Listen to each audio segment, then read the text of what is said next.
Hey,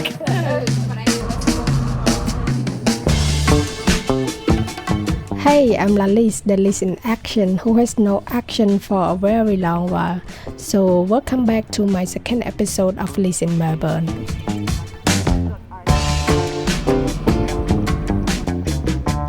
ភាគនេះចាប់ផ្ដើមឡើងដោយការលាបសក់កាត់សក់ដោយជាងចំណាប់តែអត់ចំណាន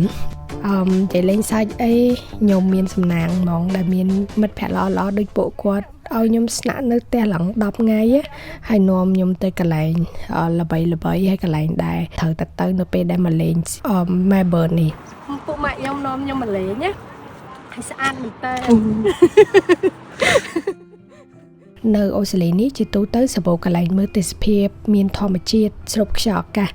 និងជាកន្លែងដែលអាចហាត់ប្រាណបានច្រើនមែនទែនដូចនៅ Point Almond Lookout នេះអញ្ចឹង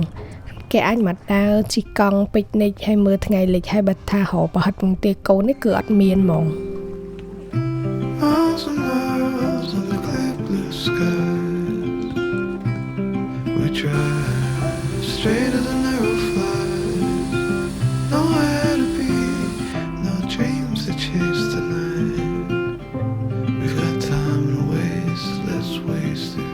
ហើយខ្ញុំក៏បានទៅដើរលេងតាមសួនមួយចំនួនដែរនេះជា Fitzroy Park ដែលអ្នកនរគ្នាមើលមានដើមឈើធំស្រះទឹកផ្កាហើយលំហបៃតងច្រើនមែនតើដែលអាចឲ្យអ្នកនៅទីក្រុងនេះឬក៏អ្នកទេសចរដូចខ្ញុំអញ្ចឹងមកសម្រាកភ្នែកហើយនឹងអារម្មណ៍គេចេញពីសំណង់អគារចរាចរណ៍ហើយនឹងវងមនុស្សណែនណាន់តាមតាប់នៅក្នុងទីក្រុង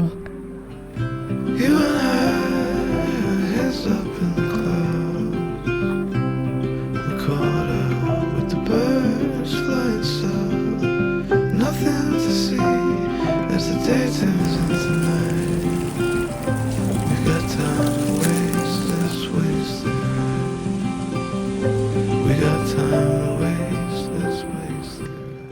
ើយបន្នេះវិញគឺ Albert Park មានស្រះទឹកធំមែនតើនិយាយទៅគឺដើរ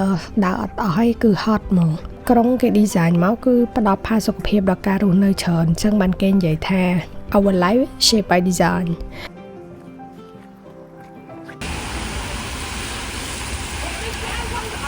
And if you know me, you know how much I love handcraft vintage and trinket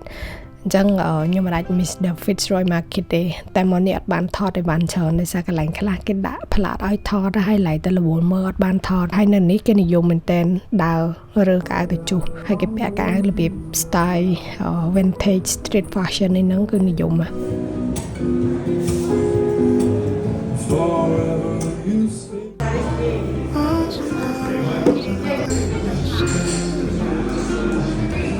ដែរ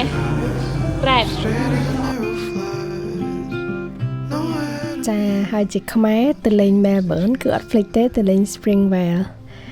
នៅនេះមានហាងខ្មែរហើយខ្ញុំខានញ៉ាំកាទៀវយូរអញ្ចឹងទៅ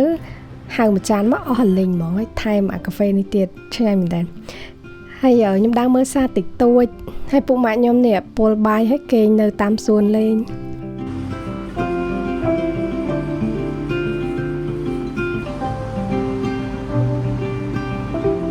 ហើយខ្ញុំមកនេះគឺខ្ញុំអត់ភ្លេចទេគឺញ៉ាំផាយល្បី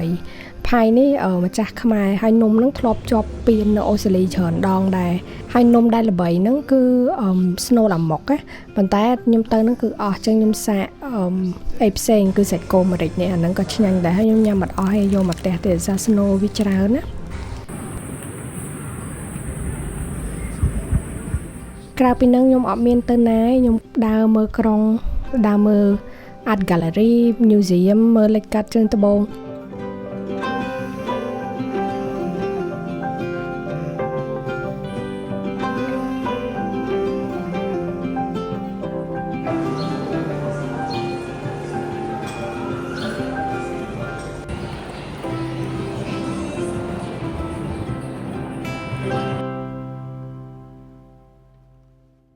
ហើយមួយទៀត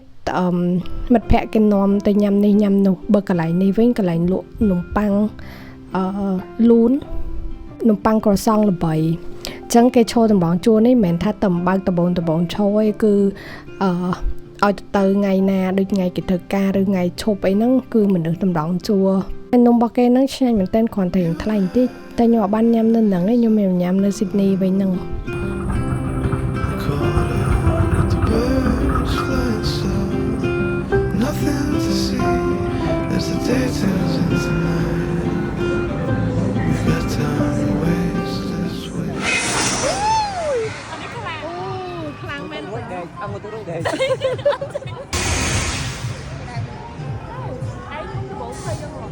ហើយនៅ Melbourne នេះពេលយប់ឡើងគេអត់មានកញ្ជ្រួចមានអីបាញ់ដូចនៅ Sydney គឺគេមានភ្លើងបាញ់មកចង់ឆេះសក់ឆេះសក់នៅស្រែឯងមានអត់នៅស្រែឯងមានអស់ហើយហ៎អស់ហើយ Okay, so this is the end of the episode. See you next time in Phillip Islands and Williamstown.